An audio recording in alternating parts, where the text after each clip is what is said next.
Billion సంవత్సరాల కిందట, అంటే 400 కోట్ల ఏళ్ల కిందట భూమి మీద జీవం పుట్టింది.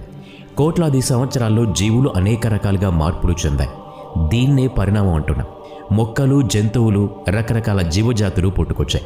ఇవన్నీ ఒకే ఆదిమ జీవం నుండి పరిణామ క్రమంలో మార్పులు చెందుతూ పుట్టుకొచ్చిన జీవుల్లో మరలా మార్పులు జరుగుతూ, ఈ గొలుసుకట్టు మార్పులు అనేక దిశల్లో, పలు దశల్లో జరుగుతూ పరిణామం చెందుతూ రాగా ఒకానొక దశలో పుట్టిన జీవమే హోమోసేపియన్ అనే జాతి, అదే మానవ జాతి. ఇప్పుడు జనసామాన్యంలో ఉన్న భావన ఏంటంటే, మానవ జాతి కోతుల నుంచి ఉద్భవిస్తే గనుక ఈనాటికి కోతులు ఎలా ఉన్నాయి అన్నది. కోతులు, చింపాంజీలు, గొరిల్లాలు అన్నీ మానవులుగా మారిపోయి ఉండాలిగా అన్న సందేహం ఉంది. ఇప్పుడు ఒకసారి జీవ పరిణామ సిద్ధాంతం గుర్తు చేసుకోండి. పరిణామం అంటూ జరిగితే ఒకదాని తర్వాత ఒకటిగా కొత్త జీవి రాకుండా అనేక రకాల జీవులు ఎలా పుట్టుకొచ్చాయి? జీవ పరిణామ సిద్ధాంతంలో ఎక్కడైనా పొరపాట్లు ఉన్నాయా అని కొందరు సందేహపరుల